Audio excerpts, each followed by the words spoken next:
이란 전쟁이 27일째를 맞은 가운데 미국과 이란은 종전협상 개시 여부를 두고 치열한 수싸움을 벌이고 있습니다.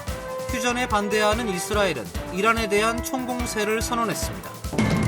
상하 양원의 보수 성향의 의원들이 트럼프 대통령이 추진하는 유권자 자격보호법의 핵심 조항들을 예산 조정 과정을 통해 통과시키려는 시도에 반대하고 있습니다.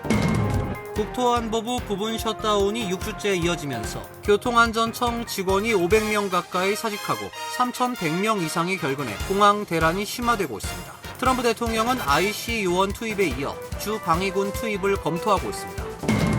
한인들이 많이 거주하는 캘리포니아 부에나파크 지역에서 불법 체류 신분의 한국 국적자가 연방 요원에 의해 체포됐습니다. 한국에서 횡령 범죄를 저지르고 도피 중이었던 인물로 수사 공조를 통해 검거됐습니다. 조란맘단이 뉴욕시장이 54억 달러에 달하는 재정적자 해소를 위해 야심차게 추진한 뉴욕시 재산세 인상안을 사실상 철회한 것으로 보입니다. 이상은 오늘의 주요 뉴스입니다. 시청자 여러분 안녕하십니까? KBN 뉴스입니다. 이란 전쟁이 27일째를 맞은 가운데 미국과 이란은 종전협상 개시 여부를 두고 치열한 수싸움을 벌이고 있습니다. 휴전에 반대하는 이스라엘은 이란에 대한 총공세를 선언했습니다. 더 힐에 따르면 이란은 어제 도널드 트럼프 행정부가 제시한 종전 조건 15개항 수용을 거부하면서 자국 측에 5개 조건을 전달했습니다. 이란은 침략행위 중단, 전쟁 재발 방지 보장, 전쟁 피해 배상 및 보상금 지급, 영내 모든 저항단체 대상 전쟁 종결, 호르무즈 해협의 이란 주권 보장을 요구했습니다. 아바스 아라그치 이란 외무장관은 IRIB 인터뷰에서 우리의 현재 정책은 지속적인 저항이며 미국과의 대화는 전혀 없었다며 비공식 소통은 협상이 아니라고 못 박았습니다. 트럼프 대통령은 전국 공화당 의회위원회 모금 행사에서 이란은 현재 협상 중이며 합의를 간절히 원한다. 그러나 자국민에게 살해당할까봐 그 말을 하지 못할 뿐이라고 직접 반박에 나섰습니다. 대통령은 이란이 선호하는 것으로 알려진 JD 벤스 부통령의 참여를 공개하며 협상 분위기를 띄웠습니다. 캐롤라인 레빗 백악관 대변인도 이란이 미국 종전안을 거부했다는 보도를 부인하며 작전이 당초 시한인 4에서 6주보다 빠르게 진행되고 있으며 주요 목표가 거의 달성됐다고 강조했습니다. 한편 양국은 이날도 군사적 공격을 이어갔습니다. 브래들리 쿠퍼 미군 중부사령부 사령관은 불과 몇 시간 전 10,000번째 이란군 표적을 명중시켰다고 발표했습니다. 우리는 이란군 대형함정의 92%를 파괴했으며 이란은 해군 투사력을 상실했다고 밝혔습니다. 이란 국영 프레스TV는 이란군이 미군 에이브러엄 링컨 항공모함을 지대함 순항 미사일로 공격했다고 밝혔습니다. 아랍에미리트, 사우디아라비아, 바레인에도 이란 추정 드론 미사일 공습이 이어졌습니다.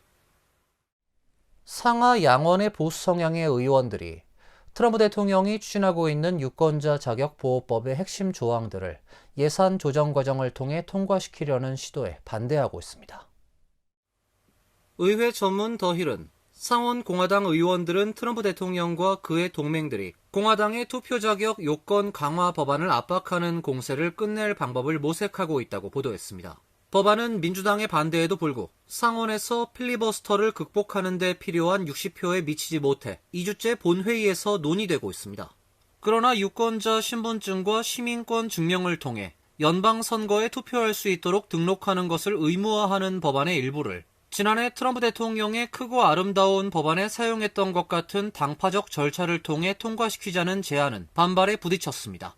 공화당 바이런 도널즈 하원 의원은 상원이 이런 식으로 문제를 일으키는 것은 그들이 뭔가를 하려 하고 있지만 실제로는 아무것도 하지 않고 있음을 보여주는 것이다. 정말 안타까운 일이다라고 말했습니다. 키셀프 의원도 세이브 법안의 모든 조항은 순식간에 무산될 것이라며 이 조항들은 예산 조정 절차를 통과할 수 없다고 말했습니다. 이는 정책 문제이지 예산안이 절대 아니다라는 주장입니다. 트럼프 대통령은 세이브 법안에 대한 지지 여부를 명확히 밝히지 않았습니다. 합의안을 보기 전까지는 언급하고 싶지 않다며 어떤 합의안이 나오든 만족하지 않을 것 같다고 말했습니다. 대통령은 중간선거를 앞두고 법안을 통해 민주당을 부정선거에 느슨한 정당으로 몰아붙이는 정치적 효과를 노리는 것으로 풀이됩니다. 국토안보부 부분 셧다운이 6주째 이어지며 무급 근무에 버티지 못한 TSA 직원이 500명 가까이 사직하고 3,100명 이상이 결근해 공항 대란이 심화되고 있습니다. 트럼프 대통령은 IC 요원 투입에 이어 주 방위군 투입을 검토하고 있습니다. 로이터 통신에 따르면 하응우엔 맥닐 교통안전청장 직무대행은 어제 하원 청문회에서 5만 명의 TSA 직원이 무급으로 근무하게 돼 심각한 업무 부담과 기관 역사상 최장 대기 행렬이 발생하고 있다고 설명했습니다. 맥닐 대행은 이번 셧다운 기간 이미 480명 이상의 직원들을 잃었다며 이로 인해 TSA 역사상 가장 긴 대기 시간이 발생했으며 일부 공항에선 4시간 반 넘게 대기하고 있다고 말했습니다. 인력 부족이 계속될 경우 소규모 공항은 폐쇄해야 할 수도 있으며 더 많은 직원이 그만둘 경우 오는 6월 북중미 월드컵 기간 대규모 여행객을 감당하기 어려워질 수 있다고 덧붙였습니다. DHS에 따르면 어제 기준 TSA 직원의 11.1%가 결근했고 정부 셧다운이 시작된 이후 450명 이상이 사직했습니다. TSA 직원 결근율은 휴스턴 윌리엄 호비 공항이 40%로 가장 높았고 애틀란타 하츠필드 잭슨 공항 37%, 휴스턴 조지 부시 인터콘티넨탈 공항 36%, 뉴욕 JFK 공항은 34%로 4위를 기록했습니다. 뉴욕 라과디아 공항 결근율 역시 20% 이상으로 전국 평균의 2배를 기록하고 있습니다. 정부는 14개 주요 공항에 이민세관 단속국 요원과 국토안보 조사국 요원을 배치해 지원을 하고 있지만 지연 상황은 크게 개선되지 못하고 있습니다. 트럼프 대통령은 SNS 트루th 소셜에 정부 셧다운의 책임을 민주당에 돌리며 추가 지원을 위해 주 방위군을 소집할 수도 있다고 말했습니다. 주 방위군은 트럼프 대통령의 지시로 지난해에도 주요 도시에 파견돼 범죄 대응 임무를 수행한 바 있습니다. 한인들이 많이 거주하는 캘리포니아 부에나파크 지역에서 불체 신분의 한국 국적자가 연방 요원에 의해 체포됐습니다. 한국에서 횡령 범죄를 저지르고 도피 중이었던 인물로 수사 공조를 통해 검거됐습니다. 이민세관 단속국에 따르면 지난 20일 부에나파크 지역에서 한국인 조보연 씨가 체포됐습니다. 체포는 IC 산하 국토안보 수사국 요원들이 진행했으며 조 씨는 한국에서 횡령 혐의로 수배 중이었던 인물로 약 2년 동안 미주 지역에서 불체 신분으로 도피 생활을 해온 것으로 드러났습니다. HSI LA 지부는 체포는 한국 정부가 제공한 정보를 바탕으로 이루어졌다며 조 씨는 현재 불법 체류 신분으로 향후 한국으로 추방될 예정이라고 밝혔습니다. 조 씨의 구체적인 횡령 혐의 내용과 피해 규모, 미국 입국 시점 등 사건 경위는 아직 공개되지 않고 있습니다. 송환 시점과 절차에 대한 일정 역시 발표되지 않았습니다. 조란 맘다니 뉴욕시장이 54억 달러에 달하는 재정적자 해소를 위해 야심차게 추진한 뉴욕시 재산세 인상안을 사실상 철회한 것으로 보입니다. 뉴욕타임스는 25일 뉴욕주 예산안 협상이 본격화하면서 맘다니 시장이 주 의원들에게 재산세 인상 추진 계획이 없다는 점을 분명히 하고 있다고 보도했습니다. 맘다니 시장이 뉴욕시 재정적자 해소를 위한 비공개 회의를 소집해 의원들의 의견을 경청한 결과 재산세 인상안에 대한 반발과 우려가 커지자 이처럼 태세 전환을 한 것으로 풀이됩니다. 앞서 맘다니 시장은 뉴욕시 재산세 인상 카드를 지렛대로 뉴욕주의 부자 증세를 요구했는데 당장 캐시 호컬 뉴욕 주지사와 줄리맨인 뉴욕시 의회 의장의 반대로 체면을 구긴 바 있습니다. 맘다니 시장이 지난달 내놓은 2026에서 27회계연도 뉴욕시 예비 예산안엔 뉴욕주 부자 증세가 불발될 경우 뉴욕시 재산세를 9.5% 인상하겠다는 계획이 담겨 있습니다. 이를 통해 향후 4년간 148억 달러의 추가 세수를 확보한다는 계획이었습니다. 올해 기준 뉴욕시 재산세는 1에서 3가구 주택, 콘도 등 클래스 1은 19.843%, 아파트, 코앞, 대형 콘도 등 클래스 2는 12.439%입니다. 저소득층 주거 지원 프로그램 확대를 둘러싸고 뉴욕시 정부와 시의회의 갈등이 격화되고 있습니다.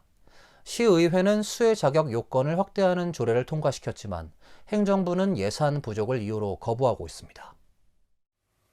조란 맘다니 뉴욕시장은 24일 저소득층을 위한 주택 바우처 프로그램 확대 조례를 유지하라는 법원 판결에 불복해 항소했습니다. 이는 2023년 시의회가 통과시킨 주택 바우처 프로그램인 확대 조례에 시 정부가 집행을 거부하면서 촉발된 소송의 연장선입니다. 당시 시의회가 조례를 통과시키자 전임 에릭 아담스 행정부는 재정 부담을 이유로 시행을 거부했고 이후 이어진 법적 공방에서 뉴욕주 법원은 시 정부의 조례를 시행하라고 판결했습니다. 그러나 맘다니 행정부는 해당 판결이 부당하다며 항소했습니다. 해당 조례를 강제로 시행하도록 한 사법부의 판단에 의의를 제기한 것입니다. 시의회가 향후 5년간 약 100억 달러로 추산한 해당 프로그램의 비용이 시가 감당하기 어렵다는 이유입니다. 맘다니 시장은 다음 회계연도 예비 행정 예산안을 발표하며 향후 2년 동안 약 54억 달러에 달하는 재정 적자가 발생할 것으로 전망했습니다. 뉴욕시는 법원이 제시한 3월 25일 시한까지 시의회 및 시민단체들과 합의에 이르지 못해 항소를 결정했다고 밝혔습니다. 뉴욕시는 복지 프로그램의 세부 기준과 운영 방식은 행정부의 고유 권한이라는 입장을 강조하며 시의회의 입법이 이를 침해했다고 주장하고 있습니다. 반면 시의회는 주거 위기가 심화되는 상황에서 지원 확대는 필수적이라며 맞서고 있습니다. 뉴저지 팰리세이즈 파크타운 주차 미터기 운영 시간이 축소됩니다. 상권 활성화를 위해 운영 시간을 3시간 줄이는 시범 프로그램을 3개월 동안 시행한다고 밝혔습니다. 뉴저지 팰리세이즈 파크 브로드 애비뉴에 설치된 미터 파킹 운영 시간이 단축됩니다. 펠팍타운 의회는 24일 원례 회의에서 오는 6월 30일까지 펠팍 내 모든 미터 파킹을 오후 6시부터 다음날 오전 10시까지 무료화하는 시범 프로그램 조례안을 찬성 4, 반대 1, 기권 1로 통과시켰습니다. 기존 9시까지 운영하던 주차요금 부과 시간을 6시로 3시간 줄여 타운 상권 활성화에 도움을 주자는 취지입니다. 우리 어떻게 좀 상권을 도와줄 수 있을까? 그래서 또 상권들이 또 이 미더기가 너무 단속이 심하다. 그래서 좀 그것도 우리가 프로그램을 좀 풀어주고 야 좀 기회를 줘라. 사람들한테 한 10분 자가도 줘라. 차 파킹한 다음에 그런 다음에 다음 생각한 게 야 이러지 말고 상권들을 도와줄 수 방법은 우리 한 3시간 줄여보자. 제일 바쁠 때. 미터 파킹 운영 시간 단축 조치는 어제부터 시행에 들어갔으며 6월 말까지 3개월간 시범 운영을 통해 효과를 확인한 뒤 연장 또는 영구화 여부를 결정할 계획입니다. 한편 미터 파킹 운영 시간 단축 조례안 채택을 두고 시의원들은 대립 양상을 보였습니다. 김 시장의 제안에 이상희, 신창균, 크리스 곽, 프랭크 도나유 등 시의원 4명은 찬성한 반면 민석준 시의원은 반대하고 원유봉 시의원은 기권했습니다. 찬성한 시의원들은 상권 활성화를 위해 협력해야 한다는 입장을 밝혔고 반대 측은 사전 준비 없이 3개월만 한시적으로 운영하는 것은 오는 6월 2일에 있을 시장 시의원 예비선거를 염두에 둔 것이 아니냐며 사전 조사와 여론 수렴 절차도 미흡했다는 입장을 보였습니다. 지난해 전국에서 가장 많이 도난된 차량은 현대 엘란트라였습니다. 3년 연속 최대 도난 차량이란 불명예를 차지했습니다. 전국보험범죄국이 최근 발표한 자료에 따르면 지난해 가장 많이 도난된 차량은 현대 엘란트라로 전국에서 총 21,732대가 도난당했습니다. 2위는 혼다 어코드로 17,797대였으며 기아 옵티마는 11,521대로 6번째로 많았습니다. 한국차 일부 모델이 절도 범죄의 주요 타깃이 된 것은 지난 2022년 차량 보안 취약점을 이용해 손쉽게 차량을 훔치는 방법을 담은 영상이 틱톡 등 SNS를 통해 확산한 데에 따른 장기적인 여파로 분석됩니다. 현대차는 지난 2023년 대상 차량에 대한 도난 방지 소프트웨어 업그레이드를 제공했고 기아 역시 보안 강화 조치를 발표했습니다. 다만 지난해 전국에서 차량 절도 범죄가 눈에 띄게 감소한 것으로 나타났습니다. 지난해 도난 피해를 본 차량 소유주는 65만 9,880명입니다. 2022에서 23년 100만 대, 2024년 85만 대로 점진적으로 감소하고 있습니다. 지역별로 보면 캘리포니아주에서 도난된 차량 수는 총 13만 6,988대로 전국 전체 도난 차량의 약 20%를 차지해 가장 많았습니다. 2위는 7만 5천여 대의 텍사스, 3위는 2만 8천여 대의 일리노이주가 차지했습니다. 도시권별로는 LA, 롱비치, 애너하임 지역이 가장 많았고 뉴욕, 샌프란시스코가 뒤를 이었습니다. 이어서 간추린 소식입니다.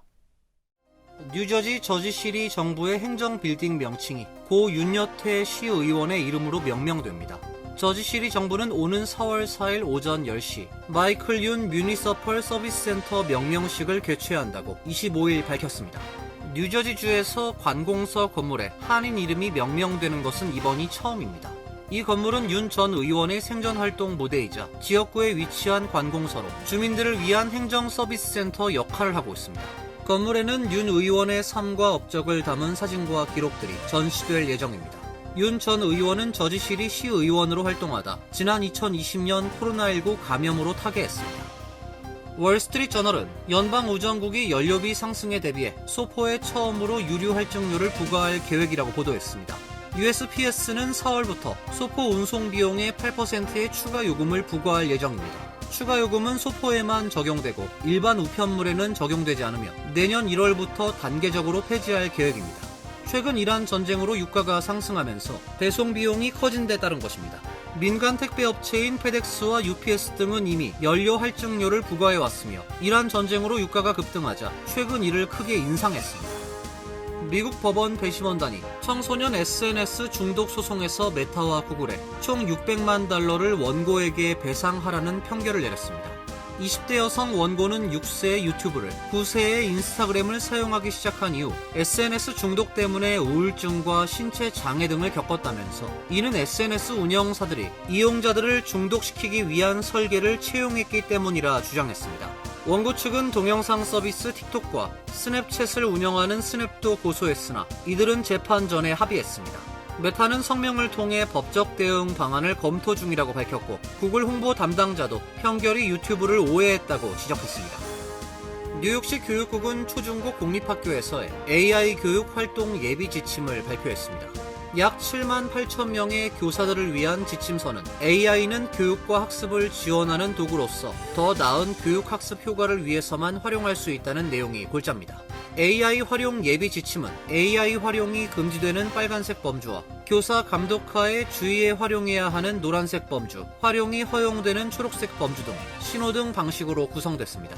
활용이 금지되는 빨간색 범주는 학생 평가 및 성적 환산, 장애 학생을 위한 특수교육 계획 수립, 학생 감시 및 행동, 학생 정보 보호 등이 담겼습니다. 환율과 증권 소식입니다.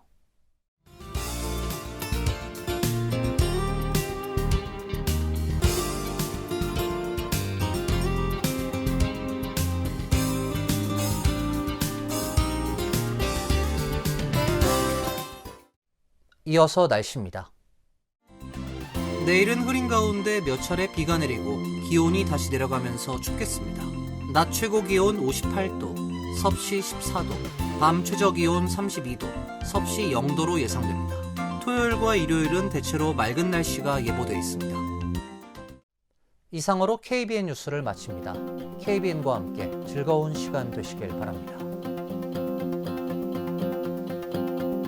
동부 최대 한인방송 KBN이 제작하는 KBN 뉴스는 웹사이트 mykbn.com 그리고 유튜브와 페이스북에서 다시 보실 수 있습니다. 좋아요, 구독, 알림 설정은 뉴스 제작에 큰 도움이 됩니다.